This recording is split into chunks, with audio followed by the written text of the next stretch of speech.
Hello everyone, welcome to Edu Tab. I hope आप लोगों के जैब एग्जाम की प्रिपरेशंस काफ़ी ज़्यादा अच्छी चल रही होगी। तो हमेशा की तरह मैं यहाँ पर आपके लिए लेकर आई हूँ 50 डेज एंड 50 मार्क्स का सीरीज, जो हर दिन आपको दोपहर के 12 बजे प्रोवाइड किया जाता है फॉर RBWM कॉम्पोनेंट। तो अभी तक जिन लोगों ने भी हमारे यूट्यूब चैनल को सब्सक्राइब नहीं किया है, जाएं और हमारे यूट्यूब चैनल को सब्सक्राइब करें ताकि आपको टाइमली नोटिफिकेशंस मिलता रहे। मैं यहाँ पर आपको बता दूं, अगर किन्हीं को भी हमारा पेड कोर्स अवेल करना है तो लिंक आपको डिस्क्रिप्शन बॉक्स में मिल जाएंगे। जाएं और हमारे पेड कोर्स को अवेल करें। वहां पर आपको लाइव क्लासेस प्रोवाइड किए जाएंगे, कॉन्सेप्ट नोट्स प्रोवाइड किए जाएंगे, रिकॉर्डेड वीडियोस होंगे और फुल लेंथ मॉक टेस्ट भी प्रोवाइड किया जाएगा। तो आई होप आपके लिए ये कोर्स काफ़ी ज़्यादा फ्रूटफुल हो। तो जल्दी से जाएं और यहाँ पर हमारे पेड कोर्स को अवेल करें। अच्छा खासा आपको यहाँ पर डिस्काउंट भी मिलने वाला है। तो चलिए स्टार्ट करते हैं आज का टॉपिक। और आज हम यहाँ पर एक इम्पॉर्टेंट कॉन्सेप्ट्स को देखेंगे, यानी कि हम मार्केटिंग इंफॉर्मेशन सिस्टम के कुछ कंपोनेंट्स के बारे में यहाँ पर डिस्कस करने वाले हैं। तो सबसे पहले हम ये समझ लेते हैं कि मार्केटिंग इंफॉर्मेशन सिस्टम होता क्या है।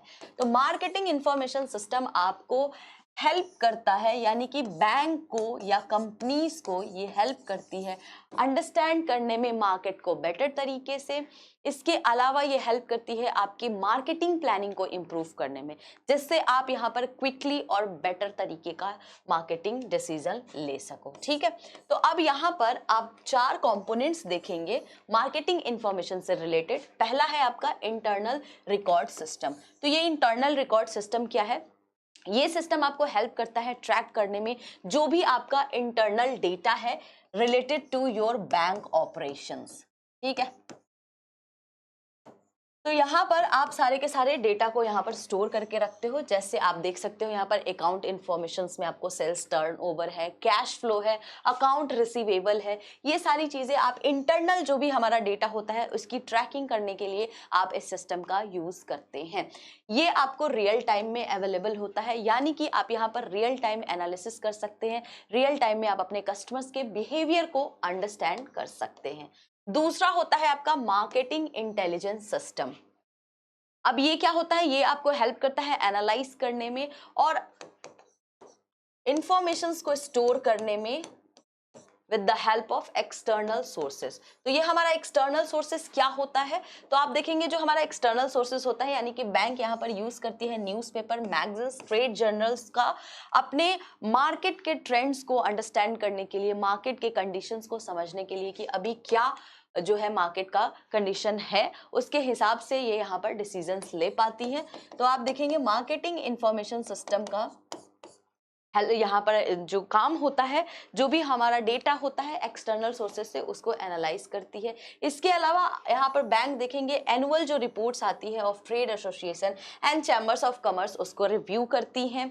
इसके अलावा देखेंगे आपकी जो भी हमारा रिसर्च ऑर्गेनाइजेशंस है, जैसे CSO है, NCAER है, इन सारे के डेटा को ये अंडरस्टैंड करती है ताकि मार्केट को लेकर ये अपडेटेड रहे और इंफॉर्मेशंस इनका अप टू डेट रहे, सो दैट ये काफी ज्यादा इनको हेल्प करे मार्केटिंग प्लानिंग करने में। ठीक है, तो ये होता है आपका मार्केटिंग इंटेलिजेंस सिस्टम।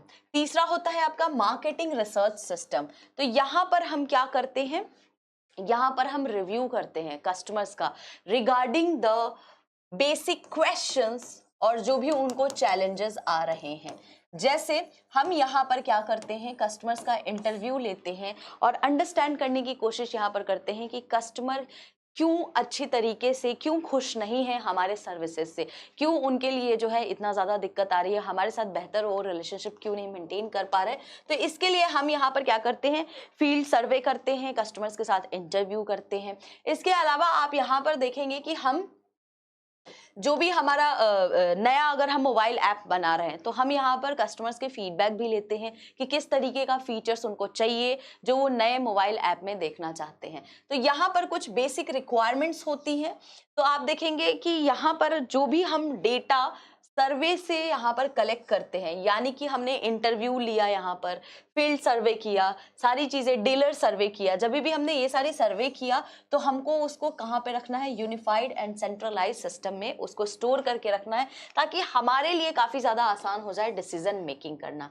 ये कॉस्ट इफेक्टिव होना चाहिए, यानी कि ये इतना कॉस्ट इफेक्टिव होना चाहिए कि इसको रन करना और मैनेज करना काफ़ी ज़्यादा आसान हो जाए। सेलेक्टिव इंफॉर्मेशन को हम रखेंगे जो हमारे लिए इंफॉर्मेशन इंफॉर्मेशंस काफ़ी यूजफुल है, उस तरीके के इंफॉर्मेशंस को हम यहाँ पर स्टोर करके रखेंगे। और ये जो हमारा इंफॉर्मेशन है इजी होना चाहिए और एसेसिबल होना चाहिए टू ऑल, सो दैट हम अपने बेटर डिसीजंस को ले सके और अपने बैंक की प्रॉफिटेबिलिटी को यहाँ पर बढ़ा सके। ठीक है। Now the last one is the marketing management and science system. अब यहाँ पर हम अपने डेटा को इंटीग्रेट करते हैं with the help of AI tools और डेटा एनालिटिक्स टूल।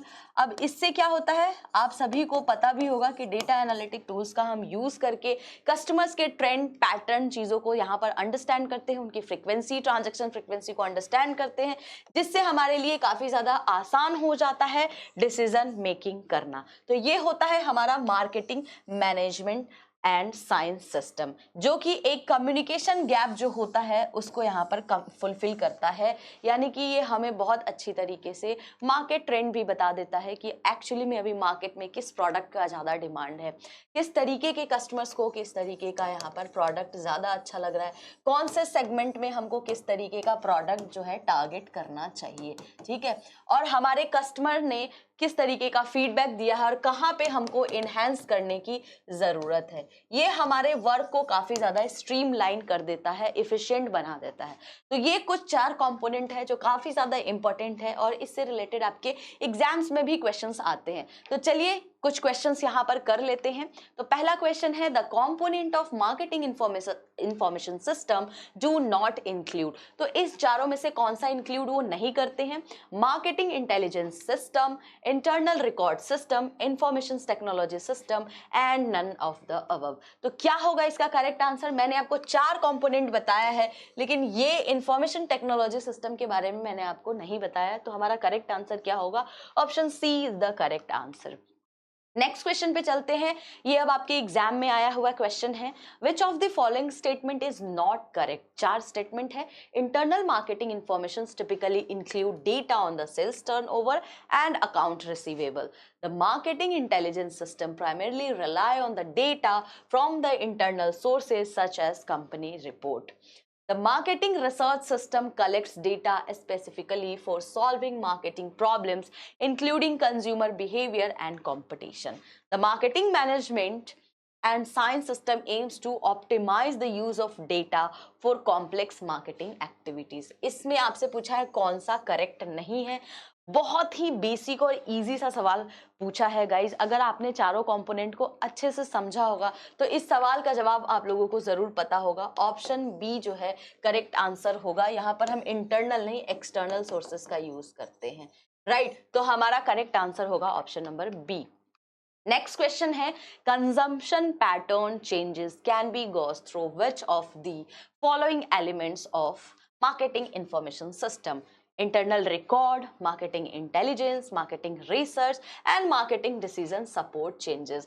तो अगर आपको थोड़ा सा बेसिक अंडरस्टैंडिंग भी होगा तो भी आप इस तरीके के क्वेश्चंस को सॉल्व कर पाएंगे। तो यहाँ पर मार्केटिंग रिसर्च जो है यहाँ पर करेक्ट आंसर होने वाला है। नेक्स्ट क्वेश्चन है हमारा, which of the following are the features of a good marketing information system? तो क्या एक जो है फीचर हो सकता है गुड मार्केटिंग इंफॉर्मेशन सिस्टम का? Disintegrated information, unified and centralise system, outdated data and inconsistent reporting. बहुत ही इजी सा सवाल है गाइस, आपके जून के पेपर में ये क्वेश्चन आया था। ऑप्शन बी यानी unified and centralise system. Next question है, अब ये नेक्स्ट क्वेश्चन आप लोगों के लिए होमवर्क है, आपको इसका कमेंट सेक्शंस में जवाब देना है। बहुत ही इजी और बेसिक सा क्वेश्चन पूछा गया है, what is the purpose of data analysis in marketing information system? क्या पर्पस है यहाँ पर? बहुत ही बेसिक है, to store the data for future use, to determine data accuracy and reliability for the decision making, to collect more data from external sources and to disseminate data to external stakeholders। तो क्या होगा इन चारों में से correct answer? आप सभी को comment sections में देना है जवाब। गाइस एक्टिवली पार्टिसिपेट करें। मैं आप लोगों से हर बार यही बोलती हूँ, एग्जाम्स काफ़ी पास आ चुके हैं, आप लोगों की प्रिपरेशंस काफ़ी अच्छी होनी चाहिए, क्योंकि अब आपके पास ज़्यादा टाइम नहीं है कि आप जो है यहाँ पर थोड़े से लेथार्जिक हो जाएं। ऐसा नहीं चलेगा, आपको एक्टिवली हर चीज़ को अब देखना पड़ेगा, अच्छे से पढ़ाई करनी पड़ेगी अगर आप चाहते हैं कि इसी बार आपका जैब एग्जाम क्लियर हो जाए। तो मैं आप लोगों से रिक्वेस्ट करूंगी, कमेंट सेक्शंस में जाए, क्वेश्चंस का आंसर डालें, कोई डाउट होता है let me know in the comment sections as well. इसके अलावा अगर आप लोगों को ये वीडियो, ये सीरीज काफी ज्यादा फ्रूटफुल लगता है तो उसके भी फीडबैक्स आप हमें चैट सेक्शंस में, कमेंट सेक्शंस में दे सकते हैं। आज के लिए इतना ही। यहाँ पर अगर आप लोगों को कोर्स रिलेटेड जानकारी लेनी है, आप हमें कॉल कर सकते हैं, आप हमें मेल भी कर सकते हैं hello@edutap.co.in पे। इसी तरीके से एग्जाम्स की प्रिपरेशंस करते रहिए। मिलेंगे अब हम लोग नेक्स्ट वीडियो में।